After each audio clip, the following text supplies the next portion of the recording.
तो कल हम लोग बात किए थे लोकतंत्र क्या है और लोकतंत्र कितने प्रकार के होते हैं, वर्ल्ड के जितने भी देश हैं उनमें कहाँ कहाँ लोकतंत्र है और कहाँ कहाँ लोकतंत्र नहीं है।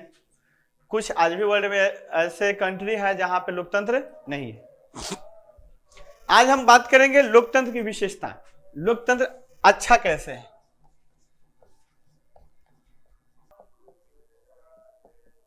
विशेषता, अगर लोकतंत्र के विशेषता के बारे में बात की जाए तो इसकी बहुत सारी विशेषताएं हैं, बहुत सारी, लेकिन तब है कुछ पॉइंट को जानना चाहिए आपके क्लास के अनुसार भी, बेसिक नॉलेज के अनुसार भी। तो लोकतंत्र की पहली विशेषता है कि यह जनमत संग्रह पर आधारित है। जनमत संग्रह पर का मतलब हुआ, जन मतलब जनता, मत मतलब मन, संग्रह का मतलब इकट्ठा होना, यानी कि जनता के मन जहां इकट्ठा होगा वही यहां राज कर सकता है, शासन कर सकता है, वही चुनाव जीत सकते हैं। यानी कि मैक्सिमम जनता जिसे चाहेगी वो शासन में आएगा। तो ये अच्छा बात है कि अधिक से अधिक लोगों की मर्जी चलेगी। दूसरा इसकी विशेषता जो है ना, जनता के इच्छा को महत्व दिया जाता है। दूसरी विशेषता यह है कि लोकतंत्र शासन पद्धति में जनता की जो इच्छा होगी, हमारे जो जनप्रतिनिधि होते हैं या जो सरकार होती है वो उसी को महत्व देता है, उसको सुनता है, उसको समझता है, वही करता भी है। तीसरा, इस लोकतंत्र की और सबसे बड़ी और सबसे खूबसूरत सा विशेषता है कि किसी भी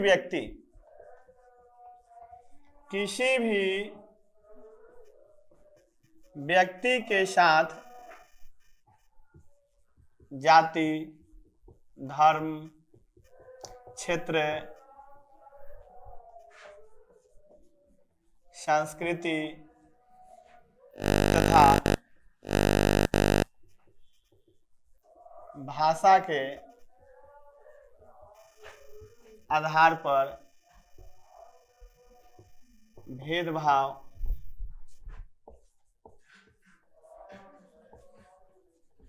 नहीं किया जा सकता है। ठीक है, कुछ भी इस दुनिया में अगर है, शासन पद्धति है, नियम कानून है, कुछ भी है, तो सब कुछ किसके लिए है? मनुष्य के लिए, जनता के लिए। तो जनता को ज्यादा से ज्यादा सरकारें किसके लिए बनती है? जनता के लिए बनती है।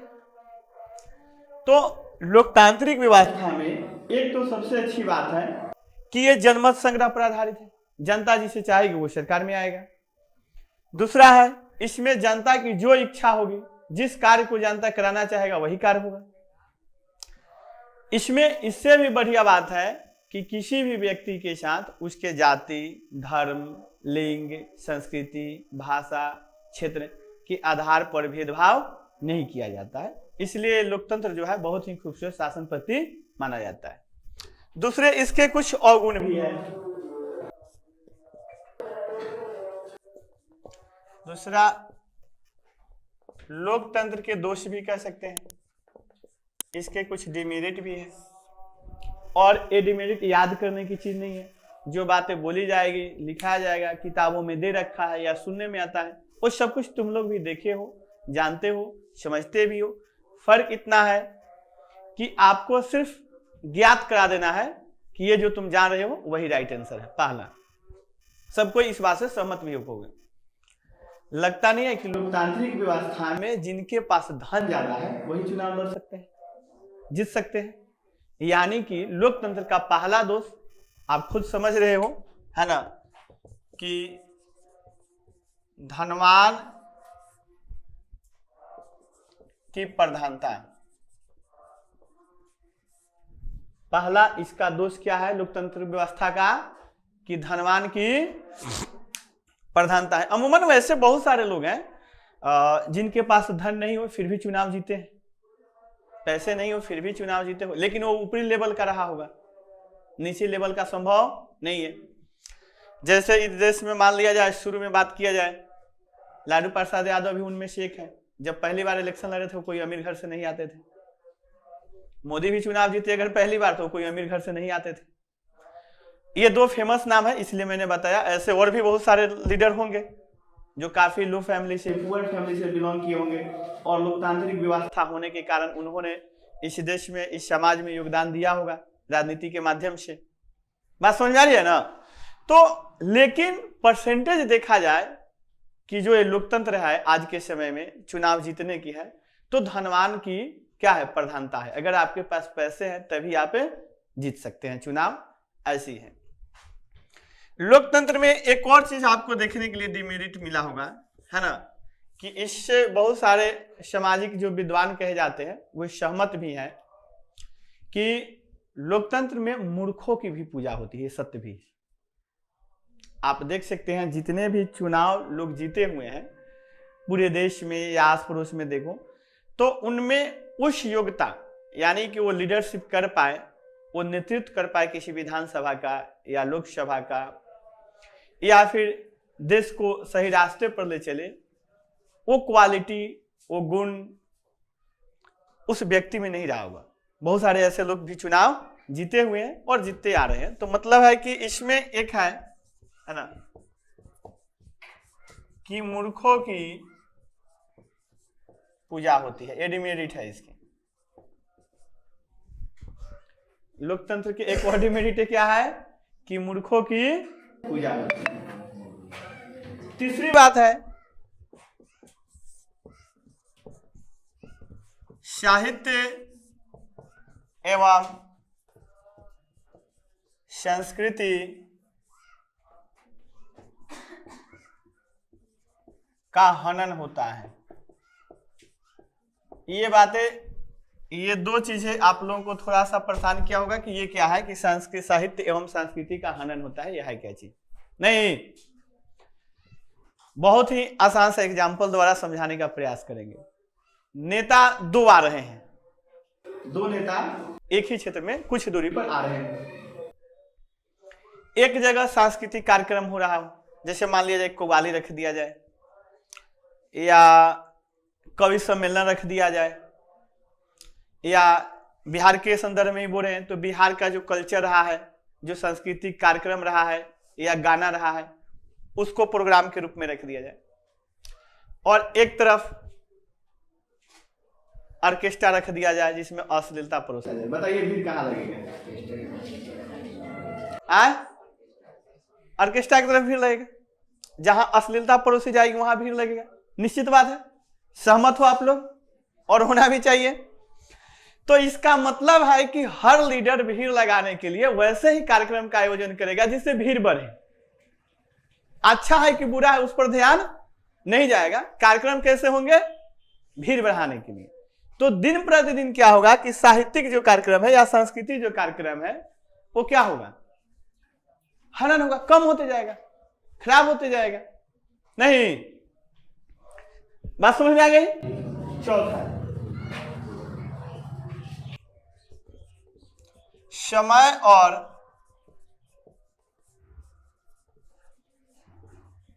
धन की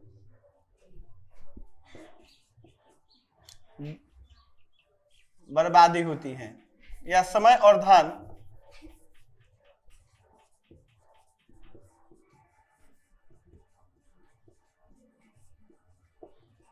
अधिक लगता है। लोकतांत्रिक व्यवस्था में अगर अपने देश के संदर्भ में बातें किया जाए तो आप आसानी से समझ सकते हो कि जब चुनाव होगा तो पूरे police force, extra police force, सारे ऑफिसर और यहाँ तक कि टीचर्स, अपने यहाँ टीचर्स भी चुनाव में लग जाते हैं। यानी एक तरह से कहा जाए तो उस राज्य या उस देश के लगभग सारे संसाधन उसमें लगा दिए जाते हैं जो कार्यपालिका के अंतर्गत आता है, कुछ को छोड़ दिया जाए तो। समय भी लंबा खिंचता है। चुनाव की जैसे ही अधिसूचना जारी होगी, चुनाव की घोषणा होगा, सारे काम बंद होकर सारे ऑफिसर उस काम में लग जाएंगे, पब्लिक का काम रुक जाता है, लगभग 6 महीने तक का डिस्टर्बेंस आ जाता है। एक तो ये समस्या है एक चुनाव का। अब देश में इतने सारे राज्य हैं, इतने सारे सीटें हैं चुनावों का, सब पे बारी बारी से चुनाव होता है, फिर उसका परिणाम घोषित करना, तो उसमें समय लगा, धन, पूरे सिस्टम को एक जगह से उठाकर दूसरे जगह ले जाना, तो पैसे तो खर्च होते हैं ना जी इन कार्यों में। तो ये लोकतंत्र के दोष है, दोष तो और भी ज्यादा है, लेकिन मुख्य रूप से आप इन चीजों को नोट कर लीजिएगा, ठीक है, जिससे आपको आसानी होगा परीक्षा में जवाब लिखने में। बहुत ही आसान सा एग्जाम्पल है, ठीक, तो इसे नोट कर लें। चलिए अगला चीज,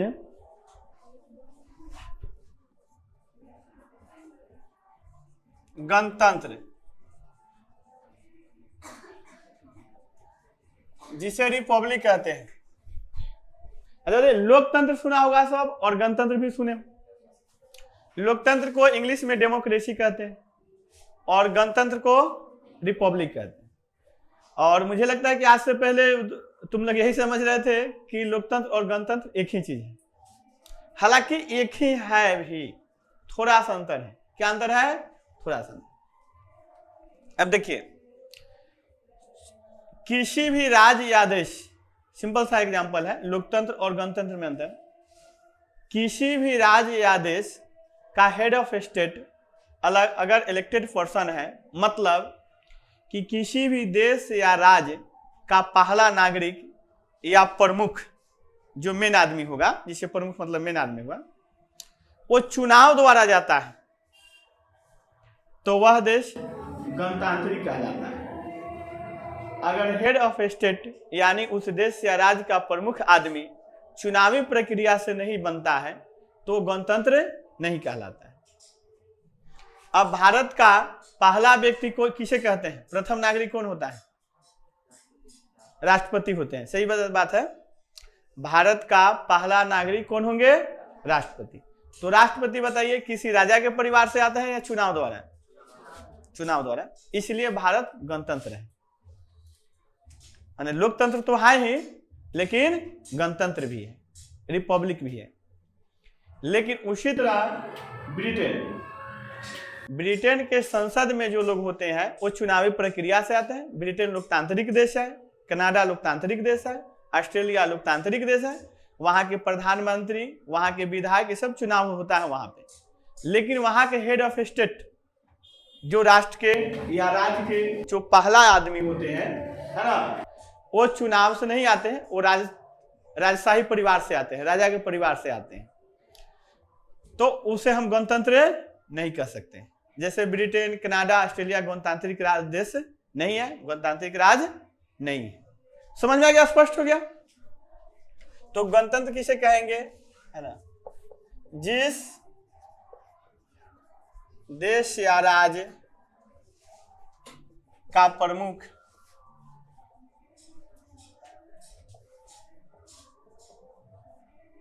चुनाव प्रक्रिया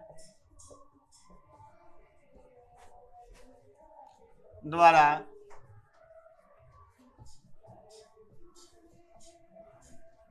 बनाए जाते हैं, उसे गणतंत्र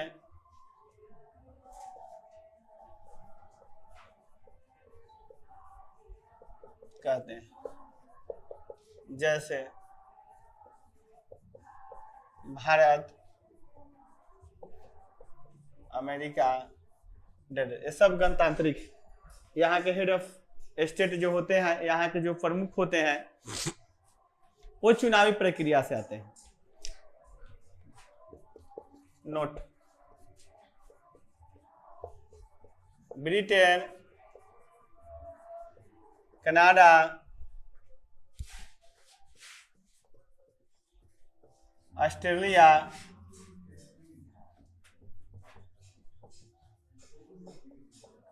लोकतांत्रिक देश है, लेकिन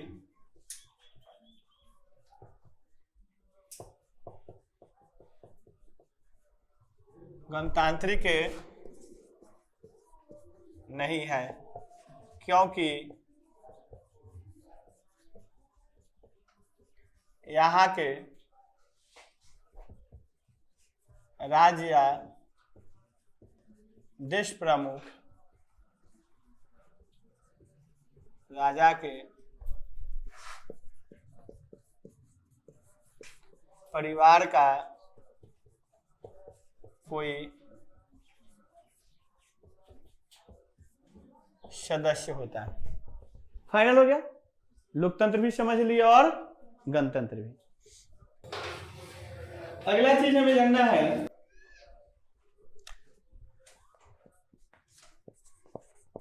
सामाजिक संघर्ष।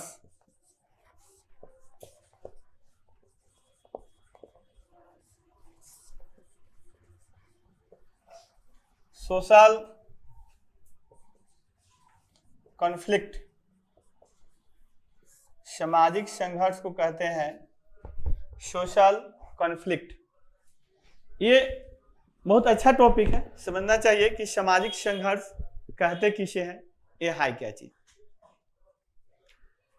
तो साधारण सा आप लोग भी अनुभव किए हैं कि किसी भी देश या राज्य, समाज, गांव, कस्बे में एक, दो या दो से अधिक जातियां, धर्म, भाषा, संस्कृति के लोग रहते हैं एक साथ। समझ में आ रही है चीजें? भाषा, धर्म, संस्कृति का मतलब रीति रिवाज से है, रीति रिवाज। और अलग धर्म के, जाति के लोग एक साथ रहते हैं। इन सबों की आवश्यकताएं अलग अलग होती है, इन सबों के हित अलग अलग चीजों में होता है।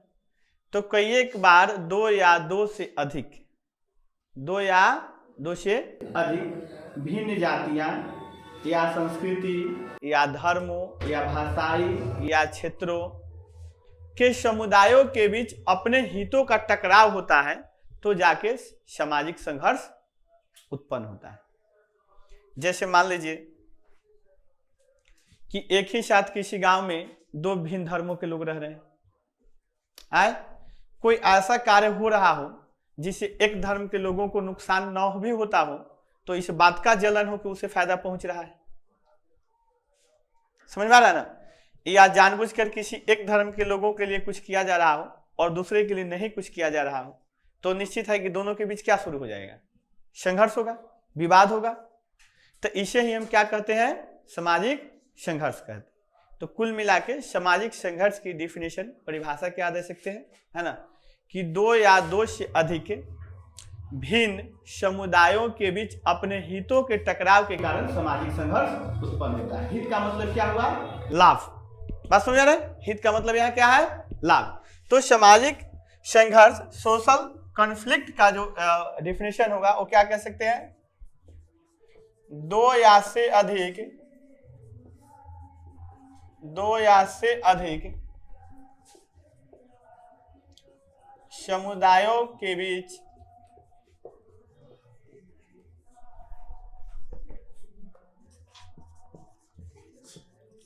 अपने हितों के टकराव के कारण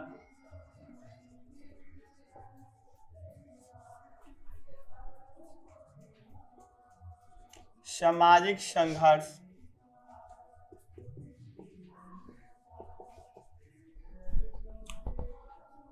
चलिए अगला चीज, सामाजिक संघर्ष का लाभ लोकतंत्र में नेता कैसे उठाते हैं, इसको थोड़ा सा छुएंगे, बहुत डिटेल बात है। जैसे जहां भी दो या दो से अधिक समुदायों के बीच टकराव होगा अपने हितों को लेकर, तो निश्चित है कि कोई ना कोई एक पार्टी के नेता किसी एक के पक्ष में जाएंगे।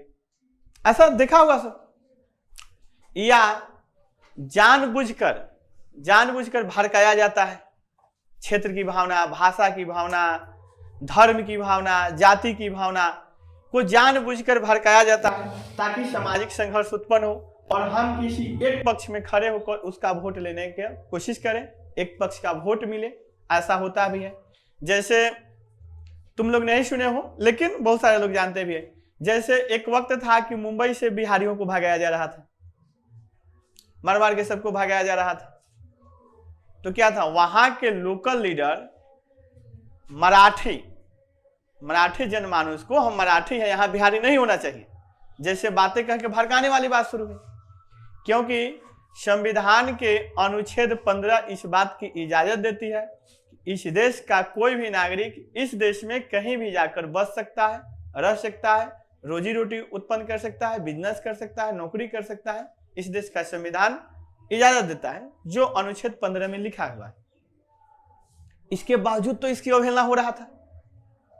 मुंबई महाराष्ट्रियों का कैसे है?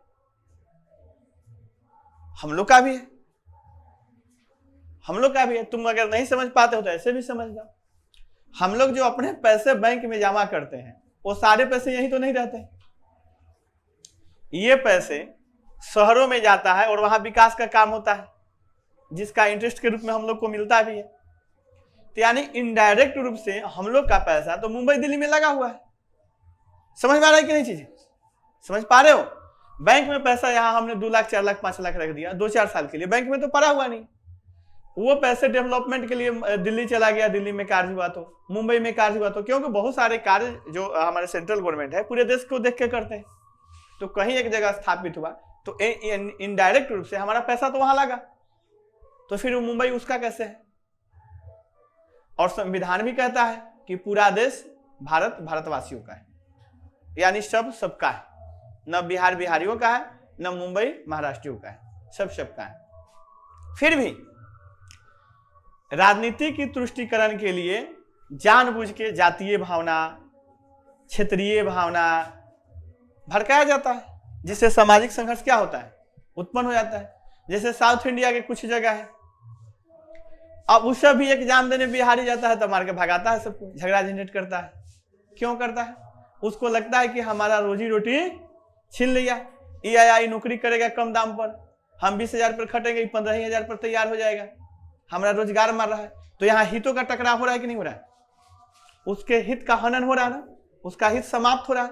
तो निश्चित है कि जब भी समाज में एक दूसरे के हितों का हनन होगा तब तक सामाजिक संघर्ष उत्पन्न होगा, और इसे राजनीति तरीके से भी भुनाया जाता है, वो अलग चीज है। चलिए अगला चीज जानते हैं, सामाजिक विभिन्नता। अगला चीज है सामाजिक विभिन्नता, सोशल डाइवर्सिटी। डाइवर्सिटी मतलब विभिन्नता होता है। इंग्लिश लैंग्वेज जो है सेकेंडरी लैंग्वेज के रूप में जानना चाहिए, ये जरूरी है। हम लोग हिंदी भाषी हैं, हिंदी को मुख्य रूप से जाने, और कोशिश करना चाहिए कि हर वर्ड का इंग्लिश जहां तक संभव हो जाने, है ना, क्योंकि इसे सेकेंडरी लैंग्वेज के रूप में रखने से रोजगार की संभावना ज्यादा होगा, किसी कंपटीशन को फेस करने में आसानी होगी। अब देखिए सामाजिक विभिन्नता क्या है। तो किसी भी समाज को देखो, किसी भी राज्य में या देश में कहीं भी सोसाइटी को आप देखिएगा तो पाइएगा कि हर जाति, धर्म, भाषा के आधार पर कुछ न कुछ अंतर पाया जाता है। ये सब कोई देख रहे हो, ये अलग कुछ नहीं है, जो बातें बताया जा रहा है अलग कुछ नहीं है, सब देख रहे हो, महसूस किए भी हो कि हर जाति, धर्म या भाषा या क्षेत्र के लोगों के बीच संस्कृति या कहीं ना कहीं अंतर पाया जाता है। एक दूसरे से अलग थोड़ा बहुत समझते भी हैं और अंतर भी पाया जाता है, और इसी अंतर को हम क्या कहते हैं? सामाजिक विभिन्नता कहते हैं। बहुत ही आसान सा चीज है ना। यानी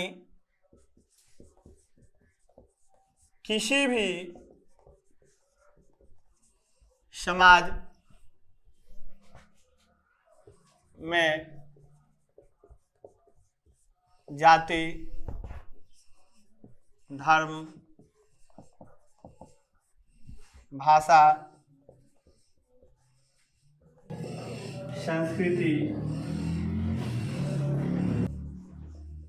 के कारण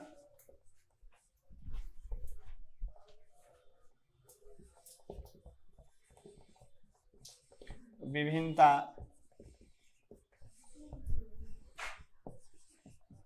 पाया जाता है, जिसे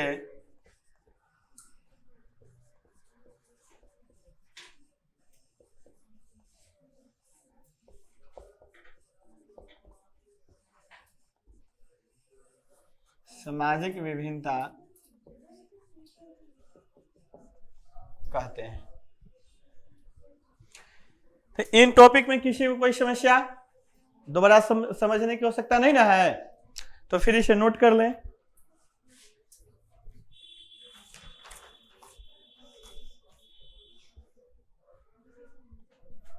देखिए, अब सामाजिक विभिन्नता उत्पन्न होने के कारण क्या है, ये समाज में विभिन्नता उत्पन्न कैसे होता है।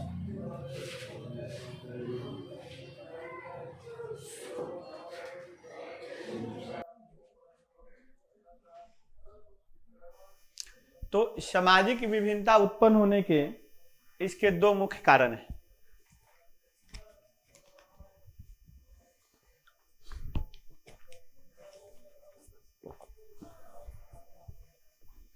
एक विभिन्नता जो जन्म के साथ आता है और एक अपनी इच्छा से।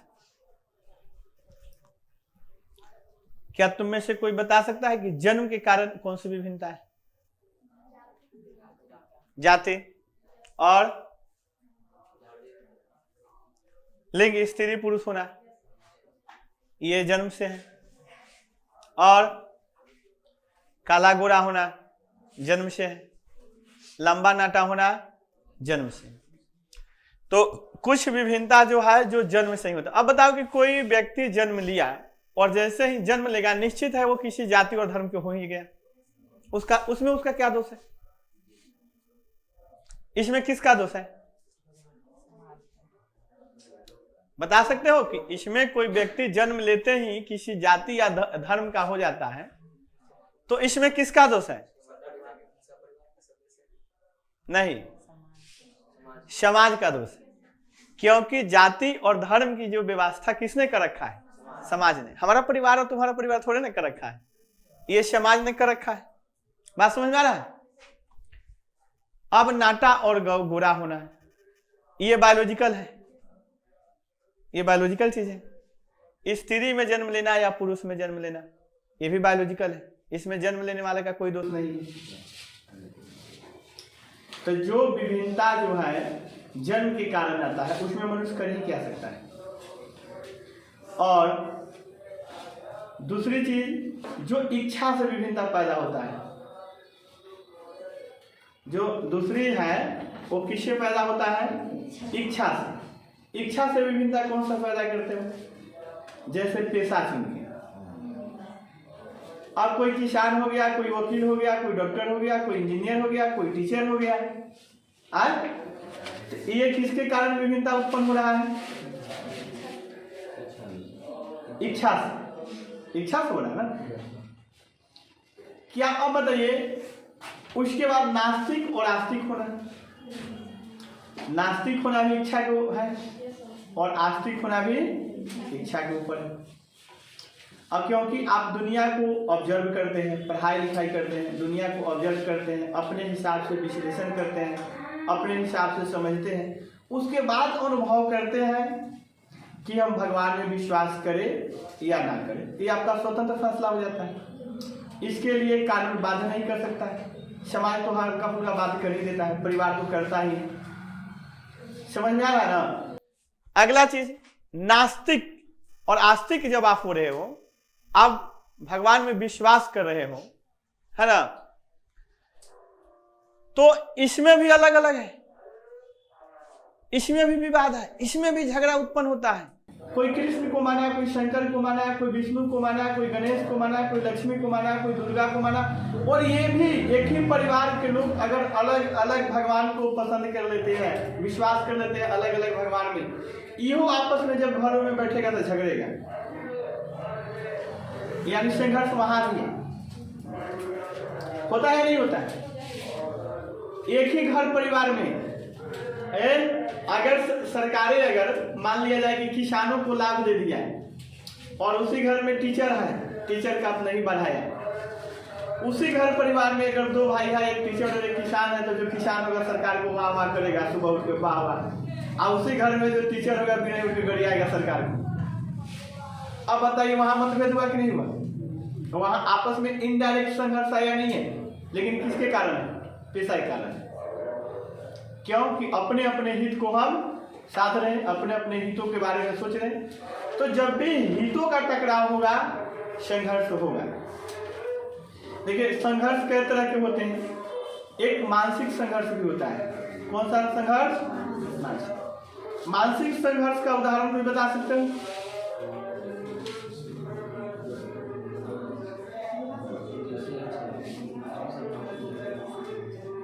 बहुत एक अच्छा एग्जाम्पल देते हैं। किसी माँ बाप के 3-4 बच्चे हैं मान लीजिए। अब उसमें से किसी एक को कोई इच्छा वो पूरा कर सकता है, दूसरे को नहीं। वो अब सोच ही नहीं पाता है किसकी इच्छा को पूरा करे। उसके मन में संघर्ष चलना शुरू होता है। तो किससे संघर्ष कर रहा होता है? अपने मन से। करे तो क्या करे? दो भिन्न जातियों के बीच शादी का होना मानसिक संघर्ष हो जाता है। मान लीजिए जिन दो लड़के लड़कियों की शादियां हो रही हो तो कंफर्टेबल है अपने रिलेशनशिप के कारण हो या चाहे जिस कारण से, लेकिन दोनों परिवार अगर आपस में मिल रहे हैं, इसके लिए राजी भी हुए हैं, तो संघर्ष किससे किए हैं? अपने मन से। क्योंकि उनका मन क्या कर रहा था? मान नहीं रहा था ना, मन तो कह रहा था कि ठीक नहीं है। क्यों संघर्ष करें? आपकी दोस्ती अगर अदर जाति से होती है, अगर धर्मों से होता है, तो कहीं ना कहीं मन में संघर्ष करते हैं। थोड़ा सा स्ट्रगल होता है, मन में संघर्ष होता है। तो संघर्ष कहीं से हटा नहीं है। जब भी हितों का टकराव होगा संघर्ष उत्पन्न होगा ही होगा। तो हम इस टॉपिक की बात कर लेते हैं। सामाजिक विभिन्नता की उत्पत्ति के कारण क्या है? सामाजिक